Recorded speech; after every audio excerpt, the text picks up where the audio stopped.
अस्सलामु अलैकुम वरहमतुल्लाहि वबरकातुहू। दोस्तों, उम्मीद करता हूँ आप खैरियत से होंगे। मैं हूँ मोहम्मद मकसूद कासमी और आप देख रहे हैं बाग़ मदीना यूट्यूब चैनल। दोस्तों, आज की इस वीडियो में दो अहम मसलों के ऊपर बात करेंगे। सबसे पहले हम बात करेंगे ताज़िया बनाने के बारे में, ताज़िया रखने के बारे में। दूसरे नंबर पर बात करेंगे मुहर्रमुल हराम में खिचड़ा खाने के बारे में। तो आखिर तक हमारे साथ बने रहें, इंशाअल्लाह बहुत ही फ़ायदा होने वाला है। और आपसे गुजारिश है, पहली बार चैनल को देख रहे हैं सब्सक्राइब कर लीजिएगा और वीडियो को आगे भी शेयर कर दीजिएगा। चलिए दोस्तों, वीडियो को शुरू करता हूं और पूरी तफसील आपको बतलाता हूं।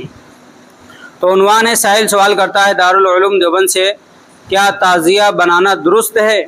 अगर नहीं तो मुसलमान क्यों ताज़िया बनाते हैं और इसकी इबादत करते हैं? तो इसका जवाब आता है दारुल उलूम देवबंद की तरफ से, बिस्मिल्लाहिर्रहमानिर्रहीम। ताज़िया बनाना नाजायज़ है। इससे मन्नतें मांगना, उसके सामने सजदा करना शिर्क और हराम है। मुसलमानों को इससे पूरे तौर पर एहतराज़ करना वाजिब है। राफ़ज़ियों के शीए असरात सुन्नियों के अंदर पैदा हुए और सुन्नी मुसलमान इस मज़मूम व कभी हरकत में मुब्तला हुए।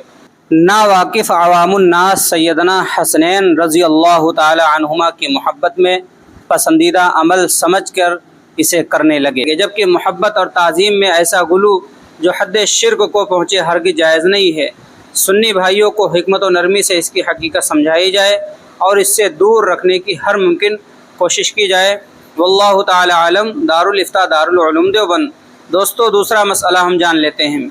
साहिल सवाल करता है दारुल उलूम देवबंद से, जिसका उन्वान है मुहर्रम का खिचड़ा खाना कैसा है। सवाल, मुहर्रम में जो खिचड़ा या हलीम की देग बनती है उसको खाना जायज़ है या हराम?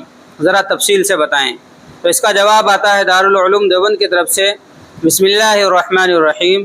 माह मुहर्रम में खिचड़ा तैयार करना, सबील लगाकर शरबत पिलाना, शीरीनी तकसीम करना जायज़ नहीं है। ये रवाफ़िज़ की ईजाद करदा रस्में हैं। शरीयत में इनकी कोई असल नहीं है। सुन्नियों को इस तरह की रस्मों में किसी तरह की शिरकत नहीं करनी चाहिए, जायज़ नहीं है।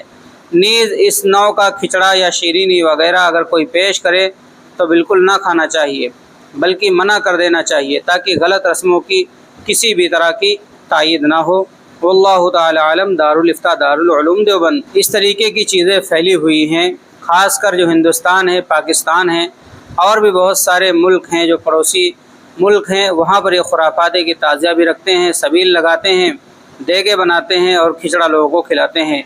इन सारी चीज़ों से बचना हमारे लिए ज़रूरी है, क्योंकि ये सब शियों के तरीके हैं। अब आप हज़रात का इसके मुताल्लिक़ क्या कहना है, नीचे कमेंट कीजिएगा। पहली बार चैनल पर आएँ, सब्सक्राइब कर लीजिए। चलिए दोस्तों, फिर मिलते हैं इंशाअल्लाह जल्दी किसी नए वीडियो में। अस्सलामु अलैकुम वरहमतुल्लाहि वबरकातुहू।